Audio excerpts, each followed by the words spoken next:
શ્રી કૃષ્ણાય નમઃ. શ્રી ગોપીજન વલ્લભાય નમઃ. જય શ્રી કૃષ્ણ વૈષ્ણવો, સ્વાગત છે તમારું કેટી કોમરેડ ચેનલમાં. શ્રીનાથજી, યમુનાજી અને મહાપ્રભુજીનું નામ સ્મરણ કરીને આજના આ અવલૌકિક સત્સંગની આપણે શરૂઆત કરીએ. સત્સંગની શરૂઆત કરીએ તેની પહેલા ચેનલને લાઈક અને સબસ્ક્રાઇબ કરી દેજો.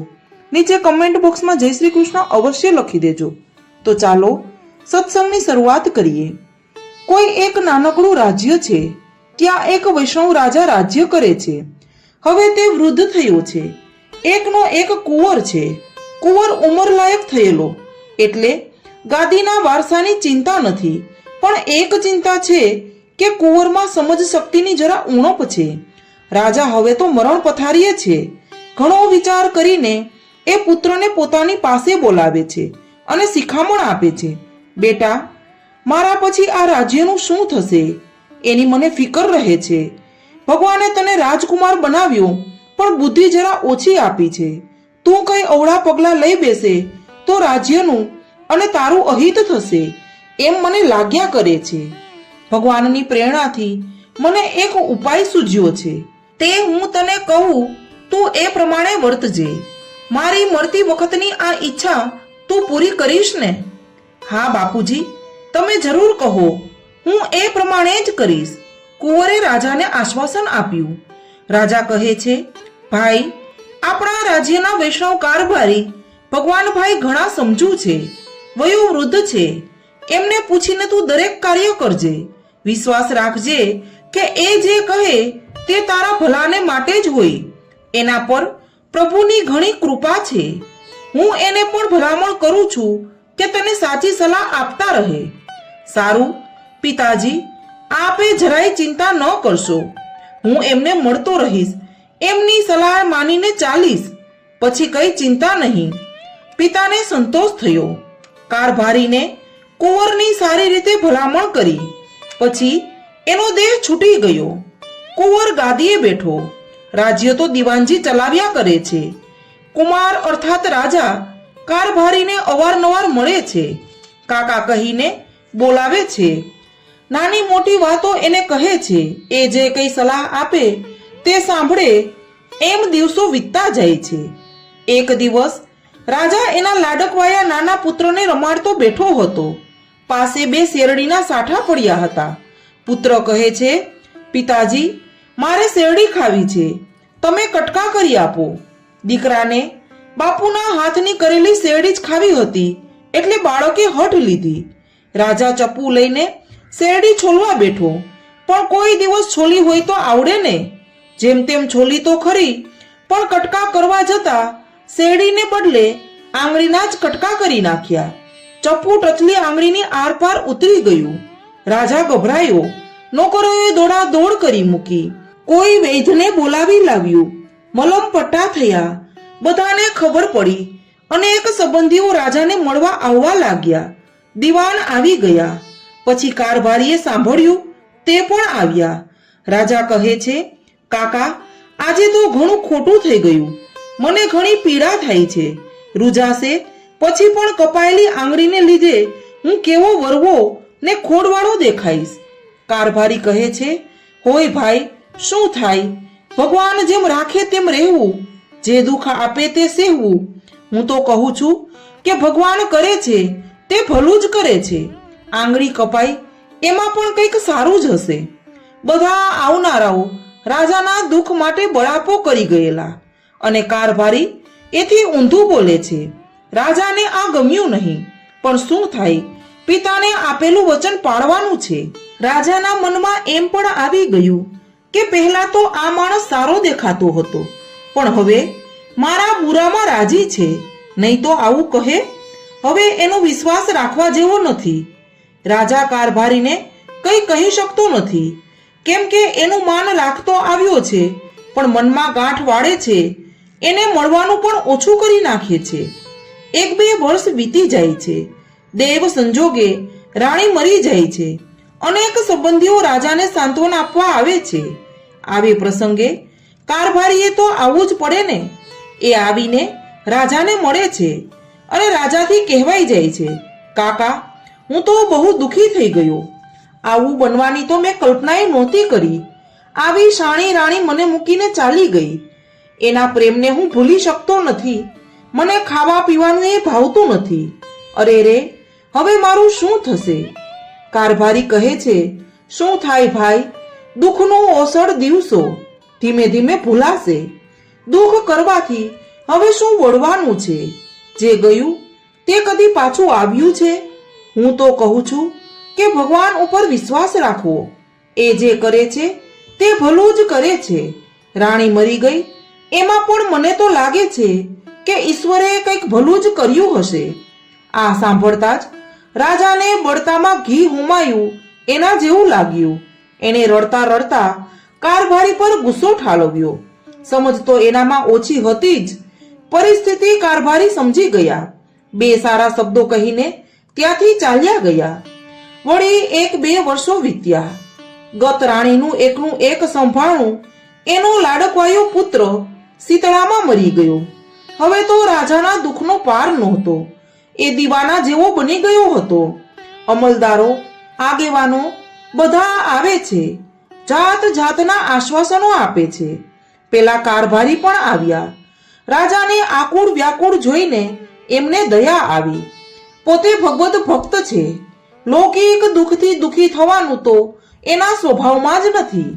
એને મનમાં થઈ આવે છે કે આનો પિતા મને સોંપી ગયો છે તો મારું કર્તવ્ય છે કે સાચી સલાહ આપવી. ન માને તો એ એના ભાગ્યની વાત છે. પણ હું તો 2 શબ્દ કહું. ભાઈ, મેં તો તમને વારંવાર કહ્યું છે કે ગમે તેવી આપત્તિમાં પણ કલેશ ન કરવો. ભગવાન આપણા હિતશ્રી છે.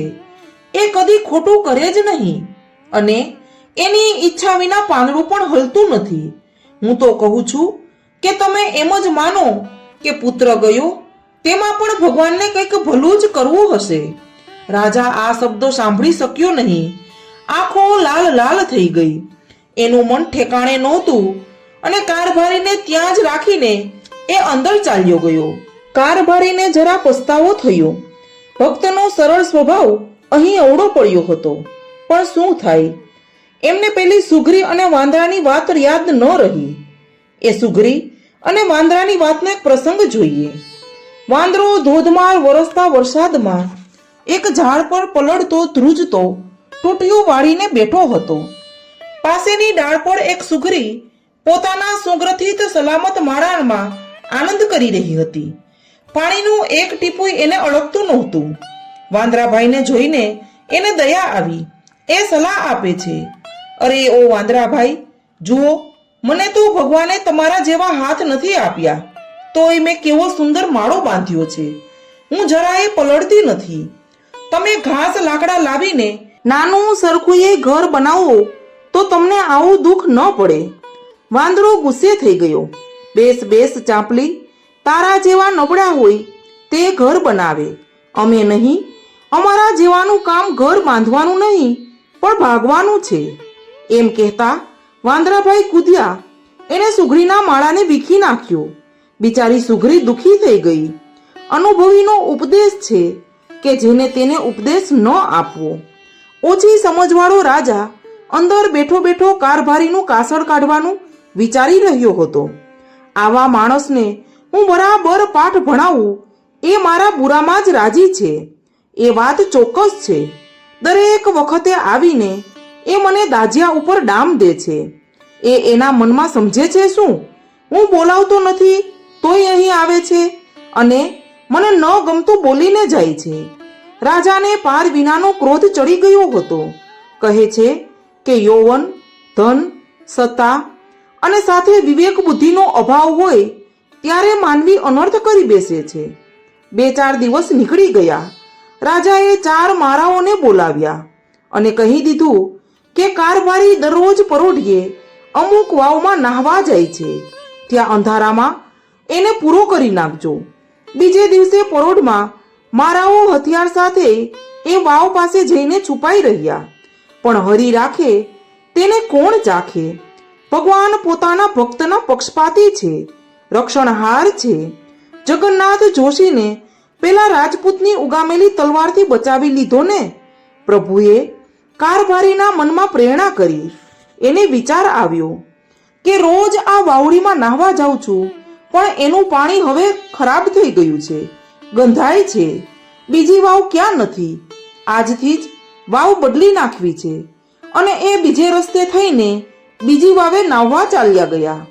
પેલા મહારાઓ તો રાહ જોઈને થાકીને પાછા આવ્યા. રાજાને વાત કરી. રાજા તપાસ કરવાનો વિચાર કરે છે. ત્યાં તો નોકર સમાચાર લઈને આવ્યો, રાજા સાહેબ, આપણા કારભારીને મોટી ઉપાધિ આવી છે. રોજની વાવડી મૂકીને આજે પેલી જીર્ણ વાવડી પર ગયા. ત્યાં અંધારામાં હાથ ટેકાવતા જ ભીત તૂટી પડી અને બિચારાનો પગ ભાંગી ગયો છે. રાજાને થયું કે રખેને મારા કાવતરાની એને ગંધ આવી ગઈ હોય. લાવને, પગ ભાંગ્યાના બહાને હું એને મળવા જાઉં. ખરી વાત શું છે તે જાણવા મળશે. રાજા પાલખીમાં બેસીને ઉપડ્યો. કારભારીએ રાજાનો ઘણો આદર સત્કાર કર્યો. ભક્તના હૃદયમાં તો કઈ રાગ દ્વેષ હતો જ નહીં. રાજાએ એને સમાચાર પૂછ્યા, શું થયું, કેમ થયું?